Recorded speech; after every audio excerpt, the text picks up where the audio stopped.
Time now for your 10 on 10. All right, we're ready to go with 10 minutes of nonstop news to get you ready for your morning like none other, LaToya. That's right. Our team getting breaking new information overnight on the chaos on Capitol Hill, from what led to the mayhem on the steps of Congress, security concerns, and talks of the 25th Amendment. We begin with Jeff Saperstone with more on lawmakers affirming Joe Biden's win. Jeff. LaToya, so this happened overnight. A joint session of Congress finished counting the electoral votes, certifying President-elect Joe Biden's victory. The votes for President of the United States are as follows. Joseph R. Biden, Jr. of the state of Delaware has received 306 votes. And then following that, there was this. There was a moment of civility on the floor of the House. Vice President Mike Pence and Speaker of the House Nancy Pelosi, right there, you could see it. They actually bumped elbows there, so that brief moment of collegiality right there at the end of a very long day. President Trump is now speaking out in the form of a statement as well. He says, even though I totally disagree with the outcome of the election and the facts bear me out, nevertheless, there will be an orderly transition on January 20th. Let's show you some video again inside of the Capitol, the damage done there. Right now, the FBI is asking for the public's help identifying the rioters who stormed the building. 4 people are dead, 1 shot by police, 3 others suffered medical emergencies. 52 people arrested in all. Vice President Pence and members of the House and Senate were forced to take cover. After about 4 hours, and once the building was secure, lawmakers returned to count votes. As the chaos unfolded in Washington, President-elect Joe Biden addressed the nation from Delaware. This is not dissent. It's disorder. It's chaos. It borders on sedition. And it must end now. President Trump's video message was deleted by Twitter and Facebook for violating the platform's rules. His account on Twitter was then locked for 12 hours. And Facebook account was suspended for 24 hours. We're also seeing fallout from this event as well. A number of White House staffers have resigned, including the Deputy National Security Advisor and the First Lady's Chief of Staff. Jeff Saperstone, NBC10 Boston. All right, Jeff, thank you. Meantime, the president's own staff apparently discussing how to remove him from office using the 25th Amendment. Let's go to Diane Cho with the latest on that angle. Yeah, Chris, according to NBC News, the president's staff is talking about invoking the 25th Amendment to potentially remove him from office, though it's not clear at this point how much support it would actually have at the cabinet level. Under the amendment, though, it would take both Vice President Mike Pence and the majority of the cabinet to declare the president unfit. Congress could also opt to remove the president through an impeachment process. Several members of the Massachusetts delegation are calling for President Donald Trump to be removed from office, including Senator Elizabeth Warren, Congressman Seth Moulton, and Congresswoman Lori Trahan. Trahan placing the blame for what she calls an attack on the Capitol directly on the president. I do believe the cabinet should invoke the 25th Amendment and remove him from office. And if they're too cowardly to do that and stand up to him, Congress should move forward with articles of impeachment immediately. Of course, this is all happening just 2 weeks out from President-elect Joe Biden being sworn into office. Diane Cho, NBC10 Boston. Diane, thank you. The Capitol building is supposed to be one of the most secure buildings in the world, but an apparent disorganized riot managed to breach those doors. How did this all happen as we watched this unfold yesterday? Still asking that question this morning. Monica, tell us more about this. LaToya, that's the big question, and it's something that we might not have an answer to for some time as lawmakers and police, law enforcement there in Washington, D.C. and with Capitol Police go back over what happened yesterday. But all eyes here in Boston and around the nation were, of course, on the Capitol.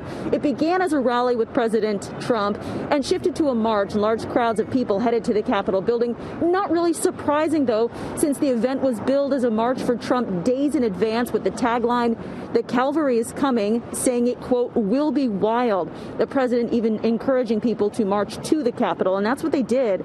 The crowd eventually pushed through barricades and a contingent of Capitol Police to storm the Capitol building, in some cases using objects to break windows to get in. Once inside, some people set off tear gas in the rotunda, even stormed the floors of the Senate and House of Representatives. This, as lawmakers, their staff, and reporters covering the Electoral College vote were evacuated or ducked for cover. Former Massachusetts State Trooper and current security analyst Todd McGee says the rioters had a plan.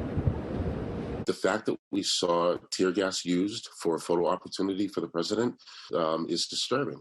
And to see the coordinated effort was not responded in kind, where a woman was killed. A woman was killed in yesterday's event. So we're hoping to see a better response from all levels of authority. Massachusetts State Police have released a statement saying that they are paying close attention to the developments in the Capitol. Say there's no threats here in the state of Massachusetts, but of course they're keeping a close eye on that too. Reporting live in Boston, Monica Medea, NBC10 Boston. All right, Monica, thank you so much. And you just heard, people are questioning the difference between the response we saw yesterday and the protests across the nation over the summer. Let's go to John Maroney, who is live in Boston with more from local activists and what they're saying. John. Good morning, Chris. It was a difficult day for a lot of people, including those here in Boston. Folks did gather in Nubian Square last night, and then they marched to the State House, the city's African-American community, as well as others.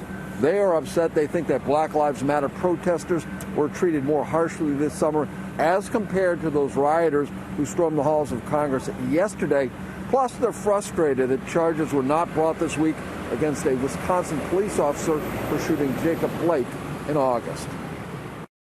Watching them climb the side of the building, Black folks would have never been able to get that far. They would have shot us with pepper spray. This is, again, a tale of two Americas where if you are of privilege and you control police departments, you get one kind of justice and one kind of policing, and you get another type if you are Black or brown in this country. Now, a small group of President Trump supporters did take to the streets here in Boston last night. All of the demonstrations were peaceful. Well, live in Boston, John Maroney, NBC10 Boston. We are here because we're saying Trump, Pence, get out now. No more racism and no more fascism. So John just mentioned the peaceful scene in Boston Wednesday night. That man was there. A small group of Trump supporters rallied and a much larger group of counter-protesters responded. The counter-protest marched from Nubian Square all the way to State Capitol. Local activists sent a sharp critique for the president and his supporters and to police, who they say treated the rioters much gentler than they treated Black Lives Matter protesters. Watching them climb the side of the building, Black folks would have never been able to get that far. They would have shot us with pepper spray. Wednesday night's local protests were peaceful and there were no arrests. And the Celtics and the Heat walking off the court before their game in Miami in protest. They were obviously upset about the riot at the Capitol, the case of Jacob Blake that we've been talking about here for a couple minutes. Teammates kneeling on the court, and the coach, Brad Stevens, says even 30 minutes before the game, he wasn't even sure the team would play. I told them very clearly that I support whatever they choose. Coaches left the room, players finished talking and chose to play. Coach Stevens calling the situation in the Capitol disgraceful. The team also released a statement saying that they played with a heavy heart, knowing that protesters in our nation's capital are, quote, treated differently by political leaders depending on what side of certain issues they're on. Be sure to stay with us here at NBC10 Boston, on air, online, as we monitor the latest in Washington. Of course, the Today Show's coming your way in 5 minutes. Stay tuned for that. And when we're not on the air, you can always download our free app, too. Health officials in Quincy are warning the public about a possible COVID-19 exposure risk. The Quincy Board of Health is asking anyone who spent time in 2 local restaurants to get tested for the coronavirus. We're talking about the Irish Pub on Billings Road and Cronin's Public House. They say you may have been exposed if you visited the Irish Pub on the 1st, 2nd, or 3rd of the month, and if you dined at Cronin's Public House on either December 27th, 28th, or 30th. CVS and Walgreens are on track now to complete the first doses of COVID-19 vaccines in nursing homes. Both companies say they will happen by January 25th. CVS is administering shots to nursing home staff and residents in 49 different states and 31,000 assisted living facilities. Walgreens vaccines, they're being administered in a similar number of states as well as in Puerto Rico. Members of the State House and the Senate have been sworn in for a new term. Look at this. The socially distanced Ceremony took place outside the State House Wednesday morning. Governor Baker and Lieutenant Governor Karen Polito were on hand for this event, and afterwards they hosted a virtual swearing-in event for legislators.